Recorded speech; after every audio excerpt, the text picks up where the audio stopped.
नमस्कार मित्रांनो, मुरंबा मालिकेच्या आजच्या भागात आपण बघूया. नैना रमाला इतक्या गोष्टी सांगत असते, तीही भूताची. आणि भूताची गोष्ट म्हटलं की रमाही घाबरते आणि अक्षयही घाबरतो. इतकी भयानक गोष्ट चाललेली असते की कसला तरी आवाज येतो आणि आवाज आला म्हणून दोघीही डोळे बंद करतात आणि खूप घाबरलेले असतात. जेव्हा ते डोळे उघडतात समोर बघतात तर काय, अक्षय बसलेला असतो.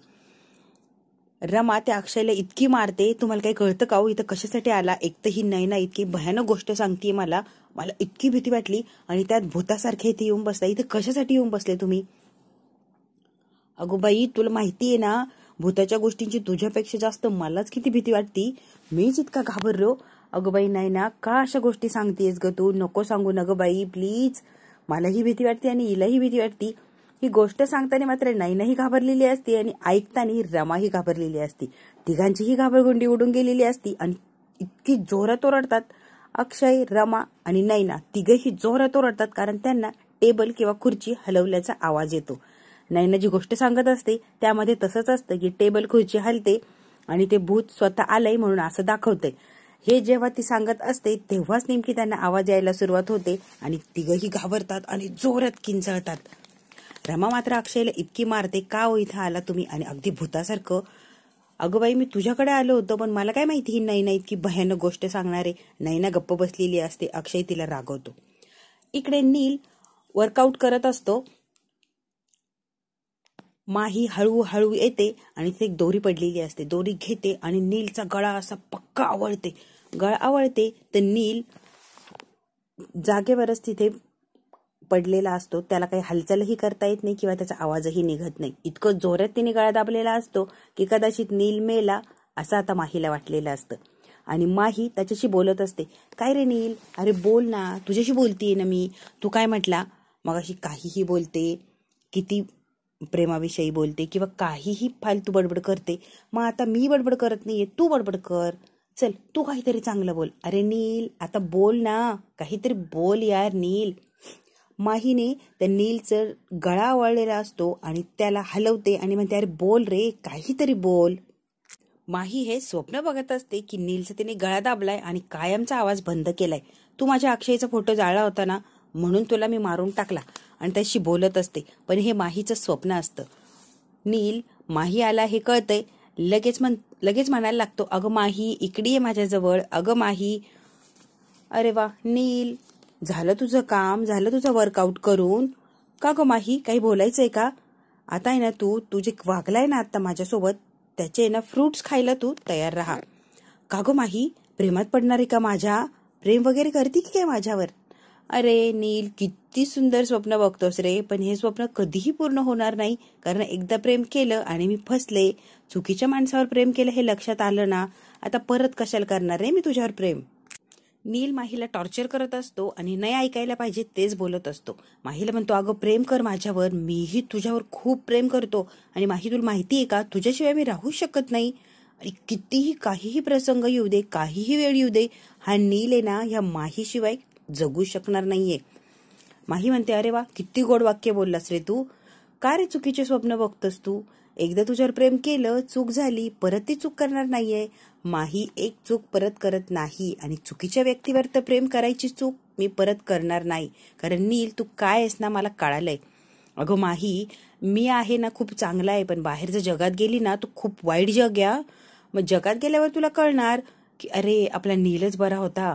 मग तू परत माझ्याकडे प्रेम करायला येशील. त्याच्यापेक्षा बाहेर जाऊच नको आणि ह्या नीलवरच प्रेम कर की. मी तुझी साथ कधीही सोडणार नाही. तू माझ्याशी कशीही वाग माही, माझ्यावर प्रेम करू नको, पण मी तुझा पिच्छा आणि तुझी साथ कधीही सोडणार नाही. वा, खरंच काय गोड आहेस रे तू नील. आणि तिथून आता माही रागाने निघून गेलेली असते. माही जेव्हा जाते तेव्हा हा जोरात म्हणतो, अगं माही, मी खूप प्रेम करतो, ये की मागे. माही बघत नाही आणि रागाने परत निघून गेलेली असते. नील स्वार्थी आहे आणि पैशासाठी सगळं काही करतो हे माहीच्या लक्षात आलेलं असतं. तो देविकाच्या बाजूने झालेला असतो पैशासाठी आणि प्रॉपर्टीसाठी. कारण देविकाने त्याला सांगितलेलं असतं, जी माहीची प्रॉपर्टी मिळणार त्यात अर्धी अर्धी तुला, अर्धी आणि अर्धी मला. दोघांनी मिळून प्लॅन केलेला असतो आणि माहीला फसवलेला असतो. आणि आता नीलला चांगलाच ओळखलेला असतो माहीने, त्यामुळे आता परत नीलच्या प्रेमात पडायची चूक माही करणार नाही.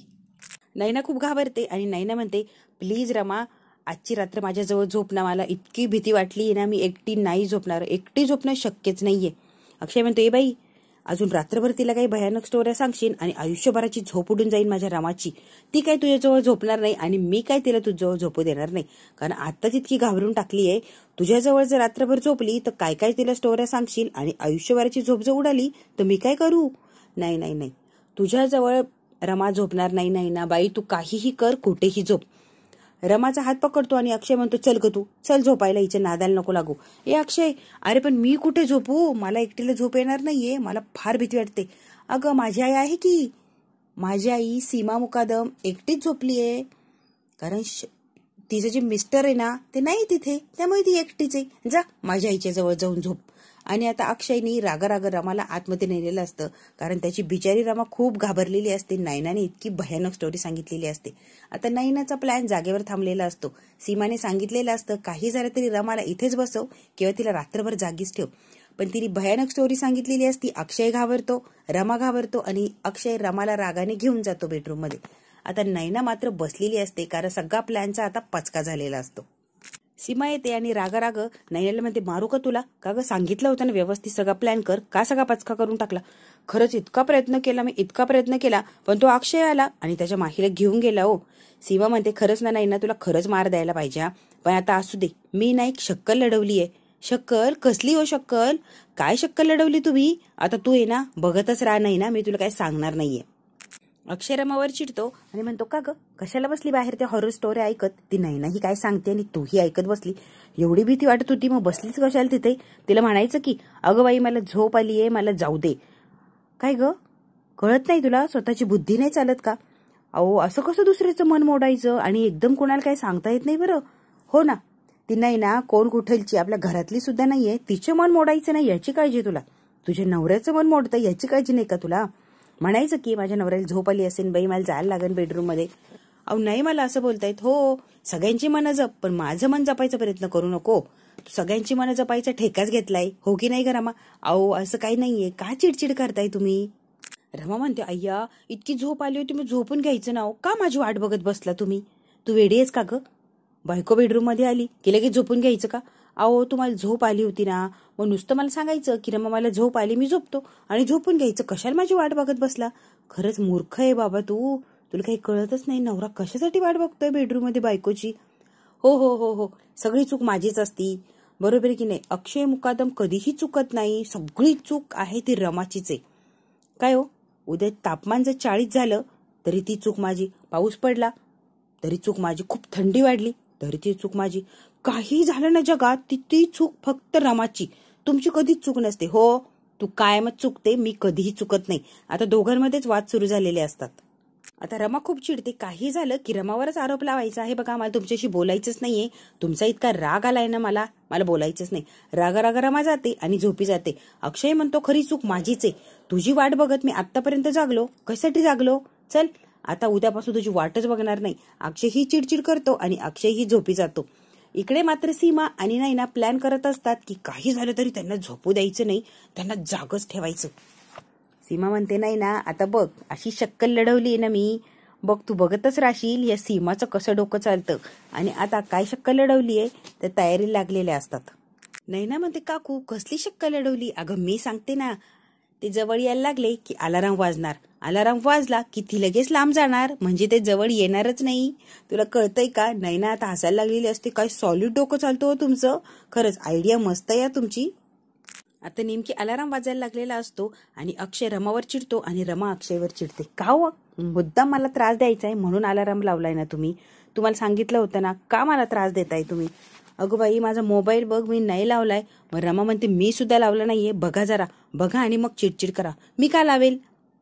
बरं बाई, तू नाही लावला, मी नाही लावला ना, नेमकी आवाज कुठून येतोय ना आता शोधू आपण, म्हणजे त्याला बंद करता येईल. दोघेही आता कुठून वाजतोय म्हणून शोधायला लागलेले असतात. शोधता शोधता रमा जाते आणि बरोबर अक्षयला धडकते तर दोघंही बेडवर पडतात. बेडवर पडल्या पडल्या दोघंही एकमेकांकडे बघण्यामध्ये इतकी मग्न झालेली असतात, एकटक दोघं एक बघतच असतात. अलाराम वाजतोय हे ते विसरून गेलेले असतात आणि एकमेकांमध्ये मात्र मग्न झालेले असतात. इकडे सीमा आणि नाही ना फार आनंदी होतात, कारण अलाराम इतका जोरात वाजणार आहे ना की ते दोघे एकत्र येणं शक्यच नाहीये. काही झालं तरी ते एकत्र येणार नाहीये. नैना म्हणते, खरंच काय तुम्ही शक्कल लढवली आहे ना. नैना फार कौतुक करत असते सीमाचं, आणि सीमालाही खूप आनंद होतो. खरंच त्यांना त्रास होईल असंच केलंय मी. अगं एक जुनं बिघडलेलं घड्याळ आहे ना, त्याचा एकदा अलाराम वाजायला लागला की काही केलं ते बंद होत नाही. आणि बघ अशा ठिकाणी लपवले की ते सापडणारच नाहीये. रात्रभर जरी शोधत बसले ना तरी ते सापडणार नाहीये. आता नैना आणि सीमा एकमेकींना टाळ्या देतात आणि आनंद व्यक्त करतात की आपण जो प्लॅन केलाय तो सक्सेसफुलच होणार आहे. काही झालं तरी हे दोघं काय एकत्र येणार नाहीये. अलाराम इतका जोरात वाजत असतो की शेजारच्या रूम मधून अनंतही बाहेर आलेला असतो. दार वाजवतो. रमा म्हणते, अहो दार वाजतंय. अक्षय म्हणतो, अगं अलाराम वाजतोय. अहो मी काय म्हणतेय, दार वाजतंय, इतकं जोरात वाजतंय दार, तुम्हाला कळत नाहीये का?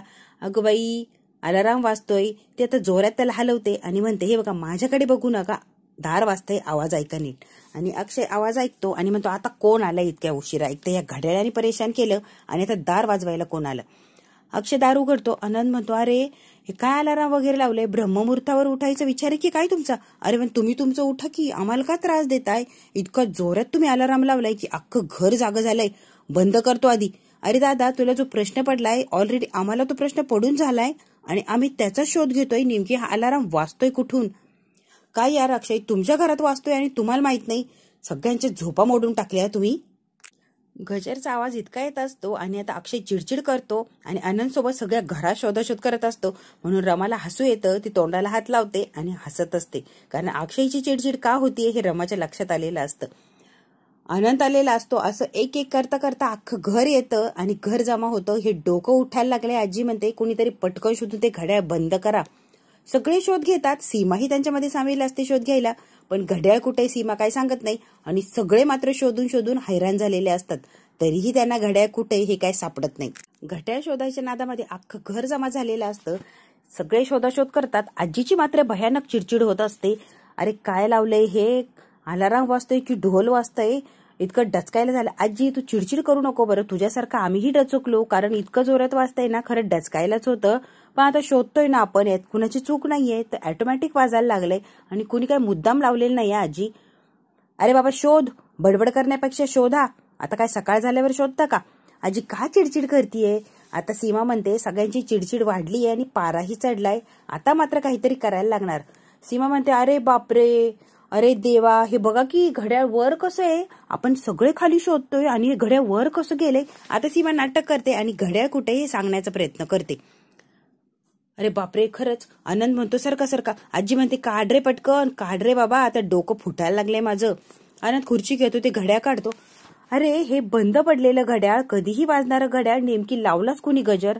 आजी म्हणते, कुणाला कळालं नाही रे, हे कधीही वाजतं, सकाळी लावलं की रात्री वाजतं, रात्री लावलं की दुपारी, नेमकी याचा गजर लावलाच कोणी? माझं ना डोकं फुटायला लागलंय. आता ते घड्याळ बंद केलेलं असतं. अक्षय म्हणतो, आजी मला कळत नाहीये, हे बंद पडलेलं आणि इतकं भयानक घड्याळ माझ्या रूम मध्ये आलंच कसं? आणि आलं ते आता वर कसं गेलं? तितक्यात परत तो गजर वाजायला लागलेला असतो. सीमा घाबरते आणि टणकन उडते.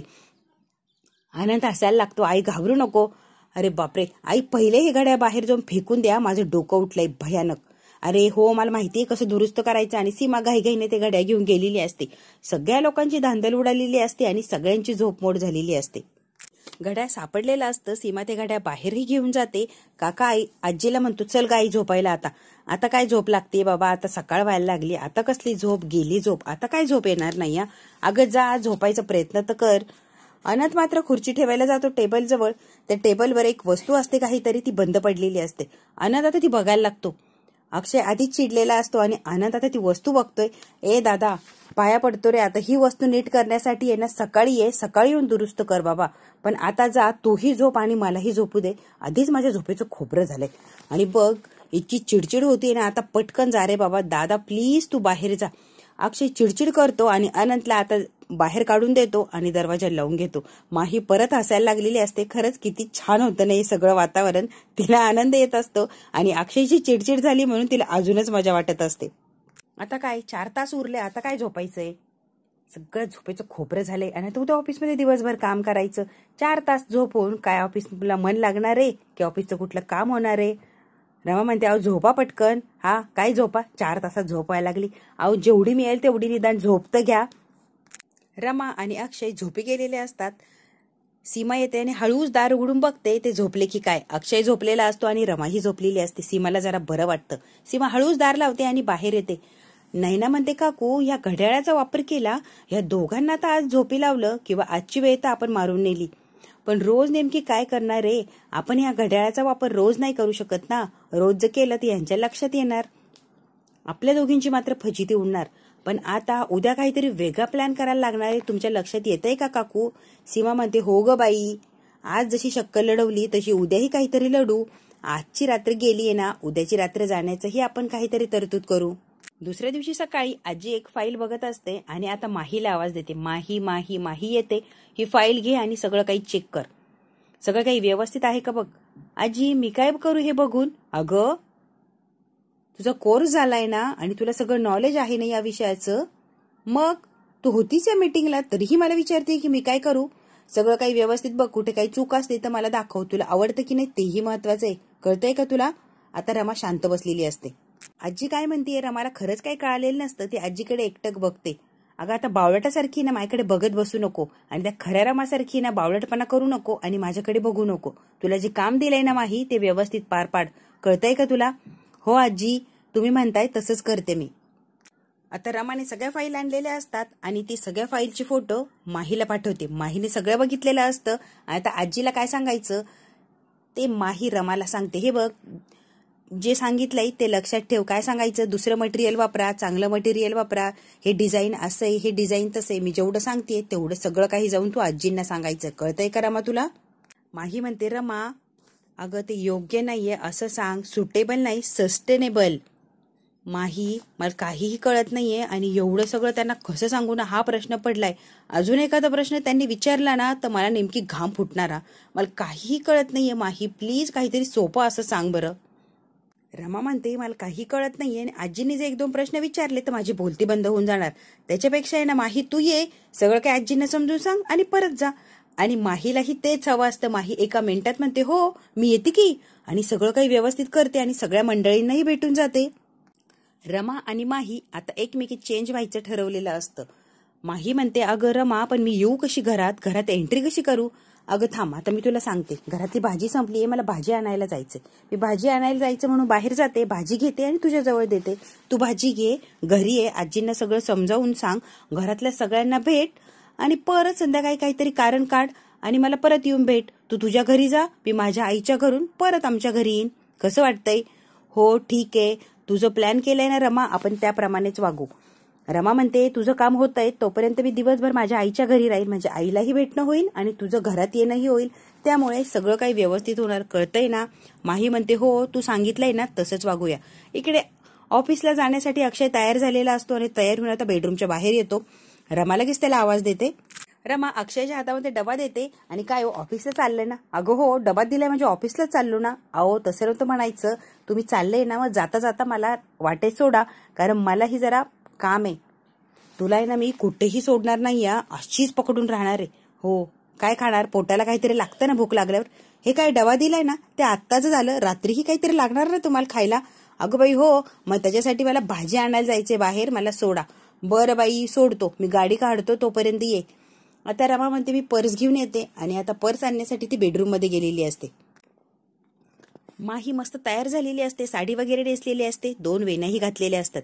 नील बघतो आणि म्हणतो, अरे वा, मुकादमांच्या घरी चालली का? ती म्हणजे तुला काय करायचंय रे? मी कुठेही जाईन.